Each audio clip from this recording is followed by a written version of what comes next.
Hi, welcome back guys to part 5 of this awesome tutorial series where we learn about the basics of Unity programming and Unity itself. Now this tutorial series being a little bit ad hoc, our game will evolve as we build it and as we learn a couple new functions. Now, there are plenty of different ways of starting when you're starting code. But before we even touch it, I like to plan out, I like to draw out things. So let's grab my favorite tool, Paint.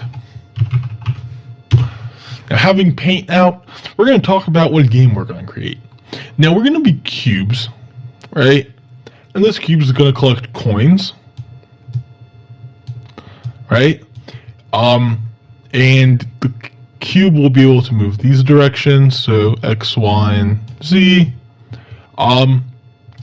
And there will be enemies, and the enemies will try to ram you. And that's about it. You'll also be able to cut off line of sight, maybe, or something cool like that. There's going to be some way that you can either kill or distract these enemies. And so that's my game idea. And with that in mind, let's start programming. So when we started off, we added the name, attack speed, dead, health, and so on. However, our character is not right now going to have an attack, and I don't want to overbear this with too many variables. So let's just grab all the information that is actually needed for the character to move. And we can keep int and health and dead and so on. But right now, let's just kind of move this like so. And that way, we don't really look too far into the future, but have what's at hand. So let's make a couple variables that we know we're going to use. And there's two ways of making a character move. One way would be to use the character controller, which does everything fine, except it doesn't allow to have square or a random collider. A character controller is a capsule collider, and that works, except our character is going to be a cube. And for the purpose of this video, I was thinking that we should create our own character controller, and that way we can learn a little bit more in depth about what's happening behind the character controller, as well as playing around with some variables of rigid body and so on. So let's get started. The first thing that we will want is probably for our character to move at a certain speed. So we're going to do a public, because we would want to edit this inside of the inspector. I don't know how we would call this. Maybe if the enemy sees you, you'll slow down. But we're not really going to call it from another script. We just want to see it in the inspector. So speed, and we're going to make it equal to 10.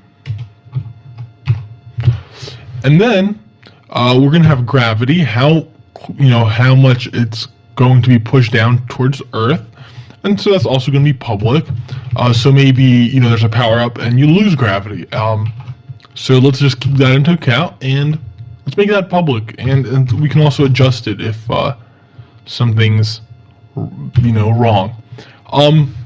And let's see, and let's do a max velocity change. Since we're using rigid body, we'll need to be able to accelerate from 0 to our speed, but we don't want to exceed a certain speed.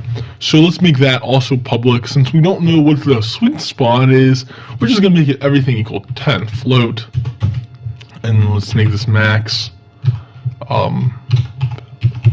velocity change. We're going to make it equal to 10 as well.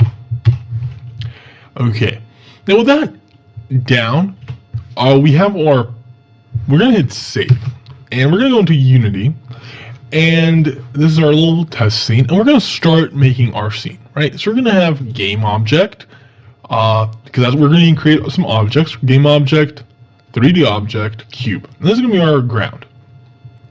Let's go here, we get 100, and 100 here.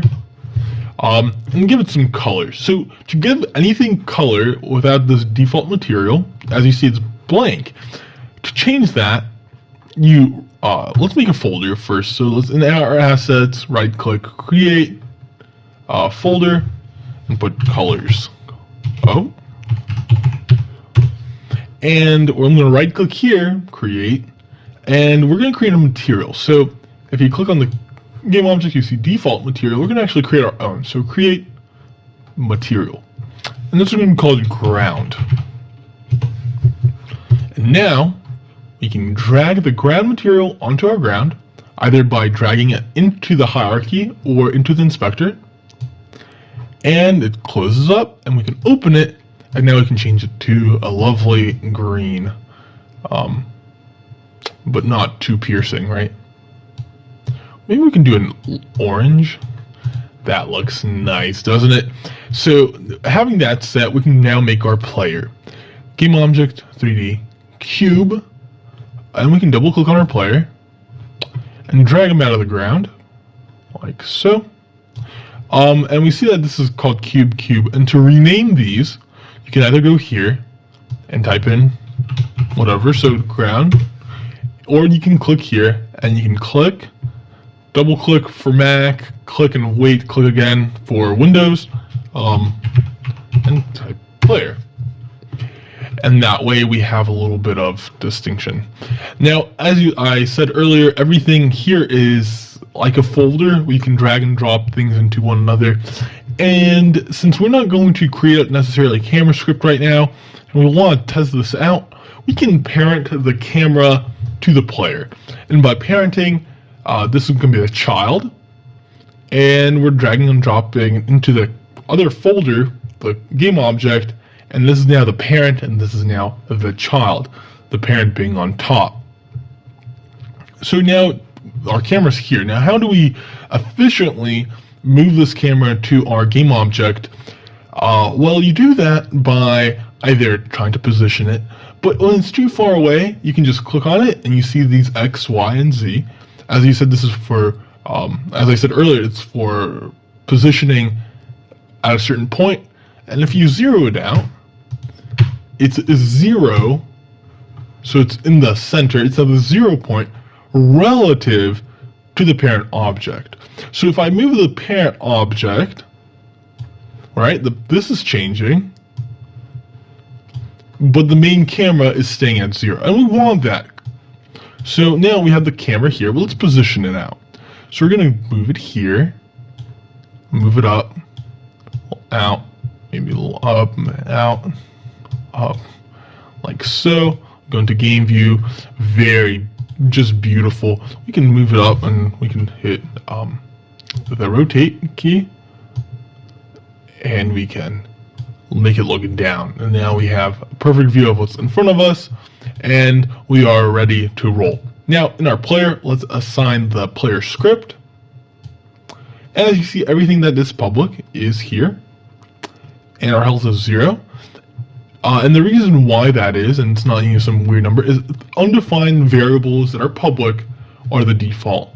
And that works for the basic, it's not always true, but it works for booleans that are not set are equal to false in the inspector, they're public, and so on. So with that said, let's go to video 6, where we continue our tutorial, and we actually start adding some functionality with these variables and with our scene setup.